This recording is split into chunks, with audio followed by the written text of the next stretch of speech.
Hi, my name is Josh Evilsizor, and today I'm going to provide an overview of the big four AI chatbots. Are you watching the right video? Well, if you're tired of feeling old or left out, or you just need the basics to get started, an AI chatbot 101, how to use ChatGPT, Bing, Bard, Claude, then yes. First, some clarifications and redirects. This is an AI chatbot 101. Part one of our series, and just the wave tops of the big four. Just enough to help familiarize you and get you started with the four most popular, capable, and free chatbots. If you're looking for the how-to on one specific chatbot, check out the follow-on deep dive videos linked below. All right, AI chatbots, what are they? Here's some words. How do they work? There's some more words you can reference later. We're going to go ahead and we're going to jump right in. So, AI chatbots, what are they? They are chatbots that live on the internet that you can talk to just like you're talking to another human being. And they have access to a vast storage of knowledge. For the sake of argument, let's just say they know the internet or they know the library. And imagine if you could just talk to the internet and ask it questions, or just talk to a library and ask it questions, and it could give you answers. It's pretty amazing. So when these are prompted, these chatbots, when we prompt them using natural language, which makes it so easy, and what is really the breakthrough here is this ability to talk with them using natural language and not being a prompt engineer. So when prompted, they are able to provide outputs, and that comes in the form of text, code, images, hyperlinks, document summaries, so much more. All right, well, how do they work? As you saw here, you ask a question, you get an answer or an output. Text, code, images, hyperlinks, document summaries, and more. Sometimes they do hallucinate, which means they make stuff up. So I just want to put that asterisk caveat on all of this, and we'll explain how to overcome that as we do the deep dive. Let's go ahead and start breaking this down. So if I go back to where I started, which is right here, we're going to do a chatbot breakdown. I'm going to fill out this table. It's going to be a reference for you. We're going to jump back and forth between the chatbots, though. And we're going to start off with ChatGPT, talk about Bing, Bard, and Claude. Here's some admin information. Let's go ahead and move to the good stuff. So ChatGPT, how do you get here? It is, so the URL, as you saw over here, chat.openai.com. So that's where we're at. Start a new chat here.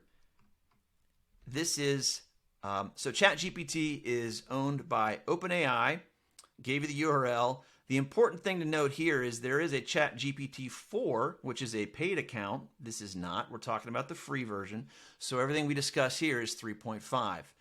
Next on our list is Bing. And you go to bing.com, and I'll just show you what that looks like. You do have to click on the Bing chatbot symbol, which is right here. Sometimes it's also up here. So right here and up here, either one of those will take you right to the chatbot. And here we go. And you can see it's also, it loves to bring this guy up, and we'll just let him stay there since he's not going to go away. And they're trying to help you out with some prompts up here, and we'll talk about these in a second. The third one I'll talk about is Bard.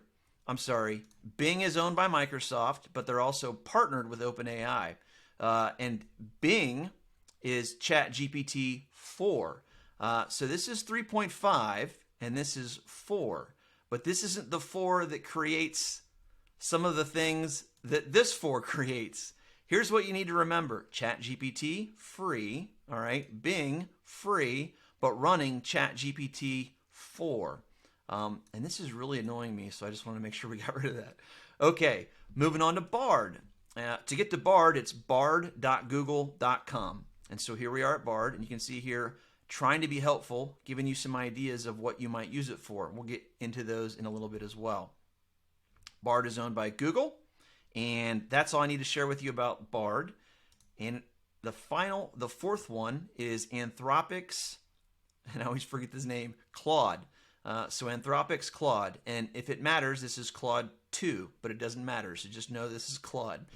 To get here, you go to claude.ai/chats. And so all that information that I just covered is right there. What are we going to talk about next? Sign in. It's not that important, but it's kind of important, so we'll hit it. So for ChatGPT, you're going to sign in with your email, but you're also going to give a phone number. So you are limited to the number of accounts you can have, to the number of phone numbers you have. Not super important with ChatGPT, but it is with Claude, and I'll explain why in a second. All right. Now we're in Bing, and you can actually run Bing not signed in at all. You can see that I'm signed in up there, but I could open up, let's see, I think I have a incognito tab running. Yep. Not signed in, and I can probably ask chat questions, this chatbot questions all day long. Some will limit you on responses. That's why I draw that distinction. All right, so let's go back to where we were. And we were talking about sign-ins, and I was talking about Microsoft. Next up is Bard. You do have to be logged in with an email address. I use my Google email address, so you can see that I'm signed in up here using my personal Google account. This is important because I'm going to talk about extensions in a little bit. And extensions only work with a personal account. So just make sure you're logged in with a personal account to get all the goodness. And I do explain how to activate extensions, video in the description down below, not this video. Okay, moving on to the last one, which is Claude and Anthropic. Logged in with an email address and a phone number. And that's important with Claude because it will limit you on some of its responses. Like you can run out of chat time, so to speak. And so being able to move between different accounts to kind of restart that clock is helpful. I've got two accounts, one with my own email address and my own phone number. I've got a second account with my own email address and the wife's cell phone number, just in case I start to run out and I need a few more answers. Anyways, there you go. There's the hot tip. Okay, back to the important grid. Again, for your reference later and to keep us on track. Best used for. This is where the money's at. We're going to slow things down a little bit here. Best used for. All right, here's all the answers. Now let's go ahead and jump into the first one. So we're at ChatGPT. Best used for everyday tasks. This is your everyday carry, so to speak. Let's start off with an example. So right here, we'll just have it, and this is probably one you've seen before, but have it write a poem. So I prompted it, and it's written us a wonderful poem. And just highlighting, I mean, we're just scratching the surface here, just some examples, but what else? So I could ask it to take that poem and write it in Arabic. It's just incredible. Like, I'm used to it now. I'm kind of numb, but this is absolutely insane. All right, so for the final example we're gonna use here is I'm asking it this question. Which is how much internet cable currently spans the oceans connecting the different continents? And I could have written that a little better, but here we go. Here you're going to see we're running into a limitation. ChatGPT is updated every now and then, but the information updates cut off, and it's not currently connected to the internet. So this is something to kind of like, that's important to know. The big theme of these AI chatbots is to understand there's many of them, and you can bounce back and forth between them to capitalize on the strengths and unique capabilities that each one has. Hopefully, I can give you a good sight picture on that so you kind of know where to go to get started or go for a particular use case. All right, so we've bumped into an issue here, the C cable question. Let's go ahead and move to our Bing chatbot. I'm moving between all four of these. I got to keep these straight, and we're going to ask it the same question. So here we go. Tell me about the internet. Oh, but what I'm going to do. So best used for. So ChatGPT, everyday tasks. Bing is for best used for internet access or multimodal. So that just means different inputs and outputs. Multimodal output required tasks. So one of the modes we're going to use here is a different input, and this will let us ask questions verbally with this microphone. Even though I've shut off in the settings, don't talk back to me or don't read the answer, it may still do that, and I can't tell you why. Microsoft. All right, so please tell me how many miles of cable cross the world's oceans connecting each of the continents with internet cable.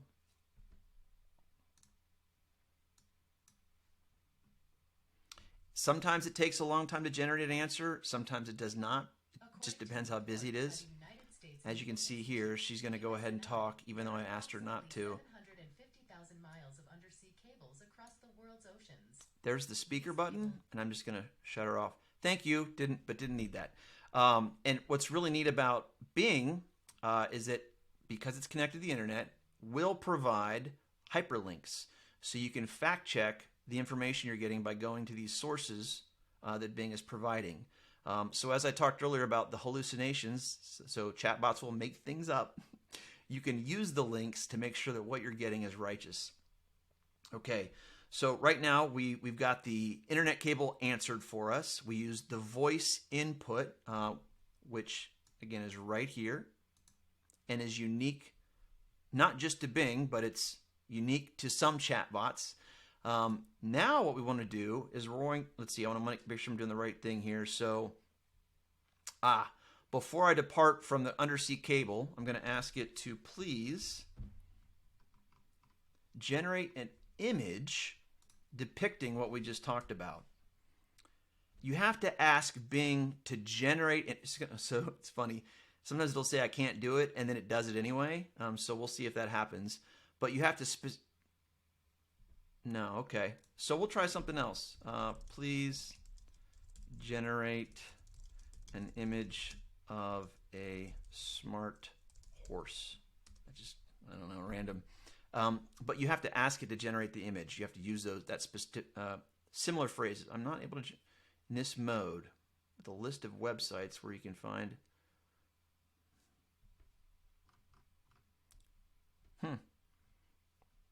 I don't even know what that means. Like, this has never happened before. So AI chatbots occasionally break.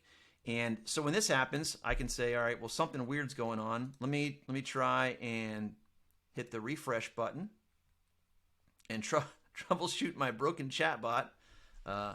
Please generate an image of a bird. Now it's trying to create. So no good reason. Doesn't work, try again. So there we go. This is great. And again, multi-mode. So the output that it's providing here is not text, but it's providing us an image. So Bing running ChatGPT 4 can produce images, and it's actually coming from DALL-E 3, as you can see there. Don't need to remember any of that. Just know that Bing will provide you images.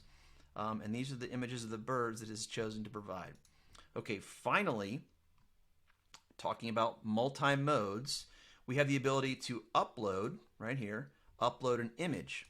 So you're out in your garden, and there's this weed overtaking all your rose bushes. And you're like, what kind of weed is this? How can I get rid of it? So you take a picture, and then you upload the picture.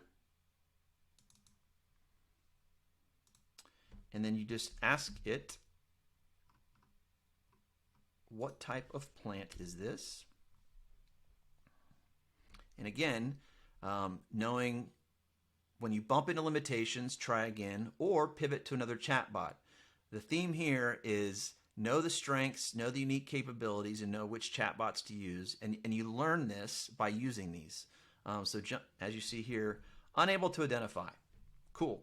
So I know that Bard is able to do this, so I'm going to now pivot to Bard. And Bard is best used for the same thing as Bing. Internet access required or multimodal output required. So in this case, we want it to answer that question that Bing could not answer. So we're going to upload the image. We're going to ask it to please tell us what kind of plant this is. Hopefully it'll be successful. It was before, but as you've seen, chatbots break in real time. So while it's generating this image, Plant is a Japanese hop, which is ding, ding, ding. Right answer. Thanks, Bard. Bard started out as a not very capable chatbot, but I actually use this a lot now because of its capabilities. It is connected to the internet. So you can see here we've got a link to the source that it's using. Very helpful. Yeah, what else can we get from Bard that we need to know about here? So I could have asked it that question using voice input. Just like with Bing, you click the microphone, you talk, it hears you, and it gives you a response.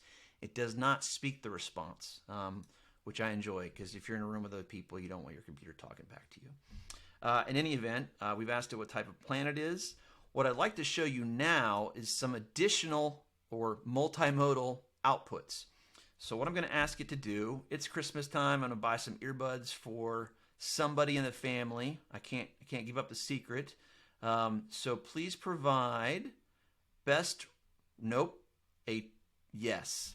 Table comparing the most popular earbuds.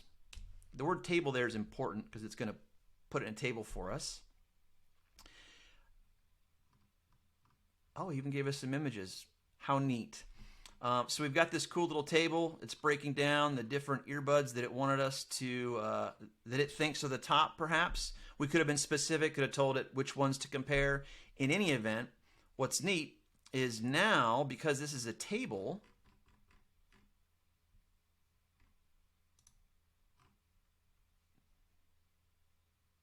let me try this version. Welp. That's the fun of the internet. So let me try this one. Usually at the bottom you can export the table to a spreadsheet.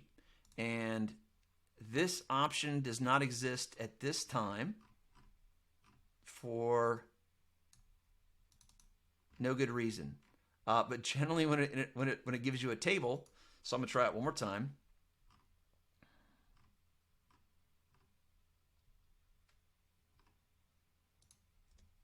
And let's just see if we can get lucky the second time around. In any event, when you have it generate a table, usually the option to export to sheets exists. This is the first time. Okay. Those pictures threw me off because I've never seen that before. Now we should see, there we go, export to sheets. Doesn't work the first time, give it another shot. If it still doesn't work, pivot to another chatbot. In this case, this is the only one that I know of right now that exports to sheets, that is free and is one of the big four. So there you go. Multimodal output. What do you need from this chatbot drives which chatbot, or what do you need drives which chatbot you go to. Additional outputs. So at the bottom of the results, you'll see here there's a share button. And so you could make it a draft in Gmail, and you could also export it to Docs, and you can also share it. So Bard has many, many options of, or many modals for you to take your information and put it in some other form. There you go.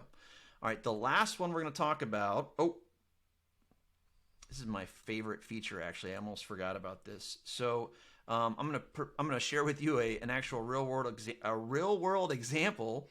Google Flights. So as I explained before, Google Bard and the extensions application up here connects Bard to Google Workspace, Hotels, Flights, Maps, and YouTube.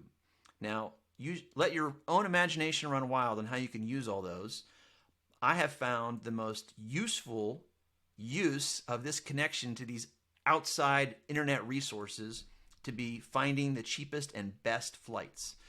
So you can see here that I am trying to make it out to LA next February to visit my buddy Dan, leaving Columbus, Ohio, and then going to LA, and between 16 and 20 February, man, sorry, all my stuff's going nuts there, from 16 to 20 February 2024.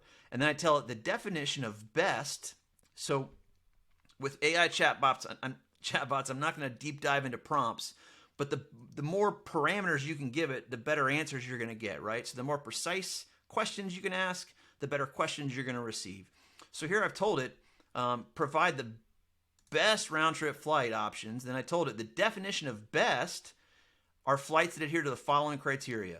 a direct flight departing from LA after 8 a.m., because I don't want to be up at 3 o'clock here, a direct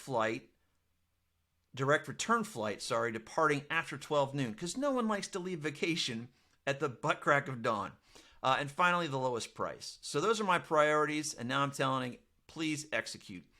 And because you'll see up here, you're going to see it kind of do this swirly thing with Google Flights. So it's talking to Google Flights in real time, and now it's pulling up the best option, which is that Spirit flight, nonstop, leaving at 5:45 p.m., getting me in before 8 p.m. in LA, a perfect flight at a very cheap price of $253.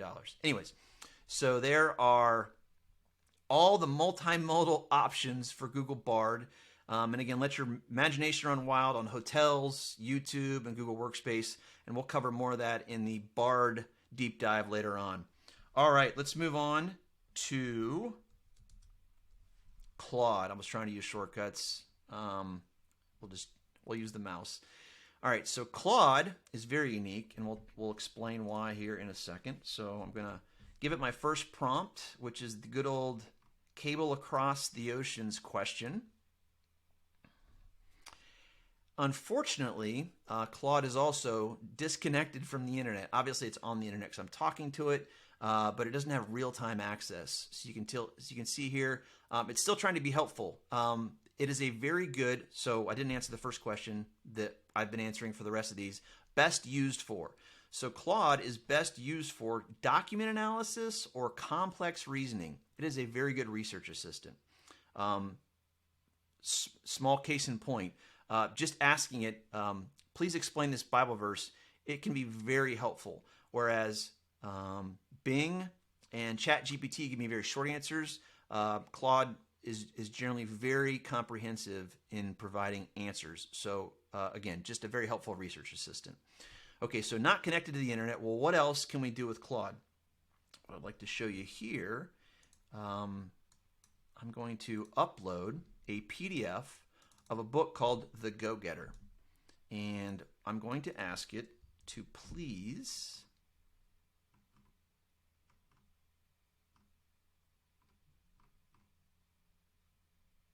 actually just please summarize.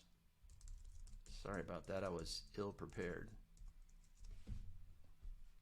This might take it a second. It's got to actually read the document that I provided and then provide a summary.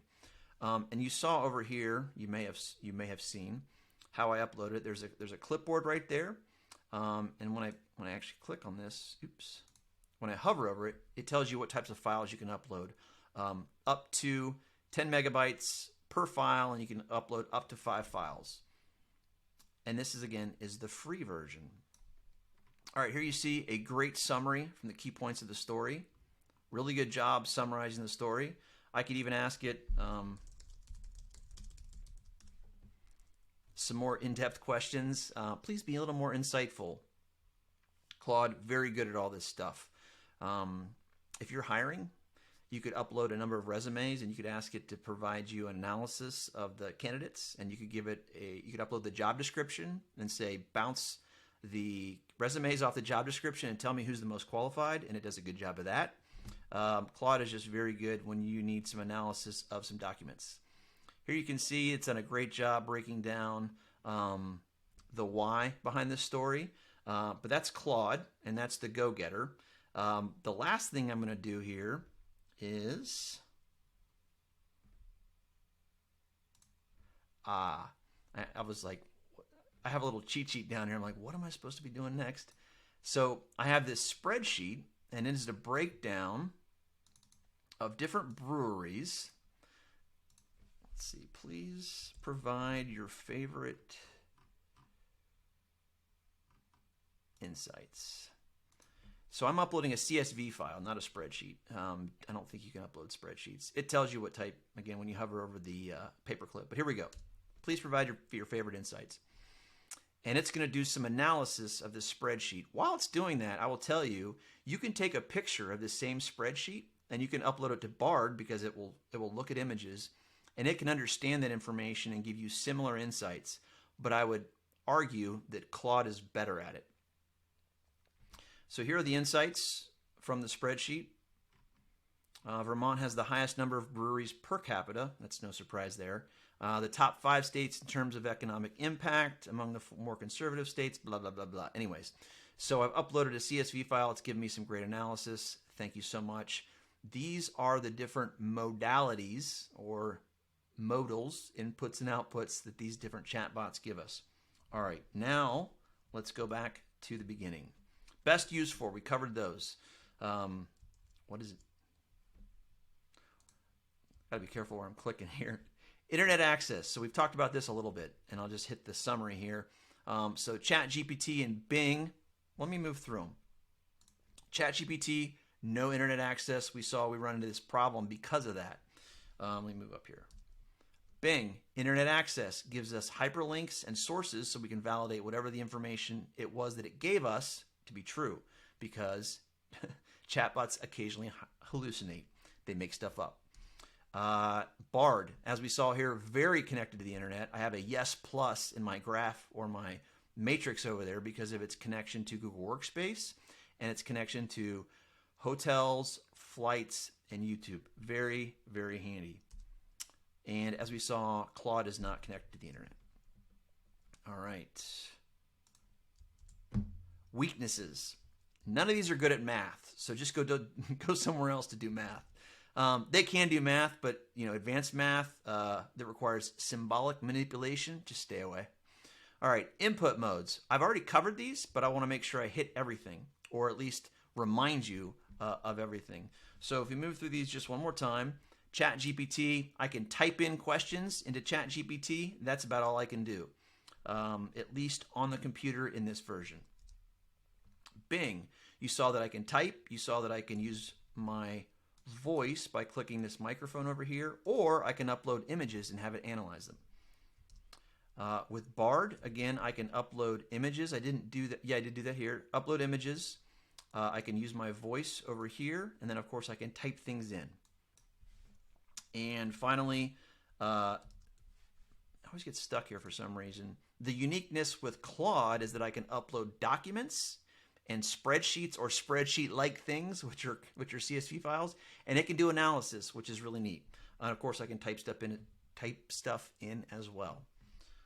All right, can we go back to the beginning? We can. So where do we leave off? Output modes. I'll jump through these one more time. Text.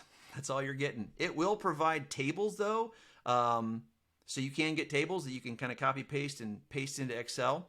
But text is really all you're going to get from ChatGPT 3.5. ChatGPT 4 in Bing, as you saw, will provide images and hyperlinks, so it's connected to the internet, and then of course text. Bard, same kind of stuff, except no images. Although Google can create images if you've got SGE enabled. And I'll leave a video in the description below showing you how to do that, because Google will create images for you. Also help me visualize. And I'll leave a link to that as well, but not in Bard. It will provide us links to the internet, and it will provide us links to very helpful stuff like you see here. I want to make sure I'm not missing anything on Bard. Text, hyperlinks, images, and yeah, docs, sheets, and Gmail export from Bard, which is different from all the rest of these, as you can see. And then finally, Claude, same thing, text. Or not the same thing. The same thing as ChatGPT, text. All right. What is the last thing on here? Mobile app. So yes, ChatGPT 3.5 from OpenAI and Bing from Microsoft. No for Bard, but super easy workaround. All you got to do is open up Bard on a Chrome browser on your phone, or probably any browser, and just put a shortcut on your desktop. And if you need to know how to do that, I can probably make like one of those shorts or whatever and link. I don't know if I can link it below or not. I'm still new to the YouTubes, but see if we can do a handheld to show you how that works. So it's just like you've got a mobile app on your phone, even though there isn't one yet. And Claude does have an app as well. All right. What have I not told you yet? AI chatbots. Why would you use them? So if you haven't come up with your own reasons, let me provide you a few of mine. Dude, why wouldn't you? Save time on almost endless limit endless list of knowledge worker tasks. So just, I can't. It's an endless list. I can't give you the list, and this video is going to be old in a month from now because AI is going to move forward. Will have moved forwards so monumentously. I don't know. AI is changing by the week, and the ability for it to help you with knowledge work tasks is incredible. So to start learning now, that's my challenge to you. All right, so that's one point. Free, you get a free Genius problem solver and brainstorming partner.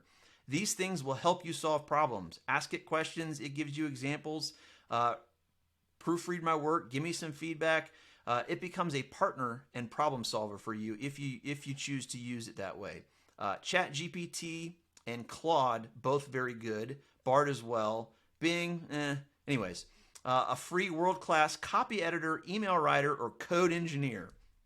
Free 24/7 dedicated tech support assistant, and the answers come instantly. Anytime I've had a computer problem, done, solved. Now, for the chatbots that are not connected to the internet, occasionally maybe they'll stumble if it's fast-changing technology, but tech problems, done, solved, etc., etc. You're limited by your own imagination.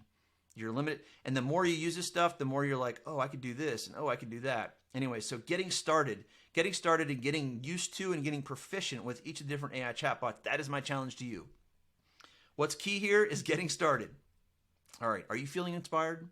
I hope so. If you're not, I have hopefully not a downer of a quote, but I have a quote for you. AI won't replace humans. Humans that use AI will replace humans that don't. Don't be the latter, be the former. All right. Thanks for watching. If I've inspired you, please let me know. Don't forget, lots of linked goodness down below. If you like this, please subscribe. Share it with somebody else that could or would or might like it. Finally, as always, if you leave questions, I will leave answers. Now go and be productive.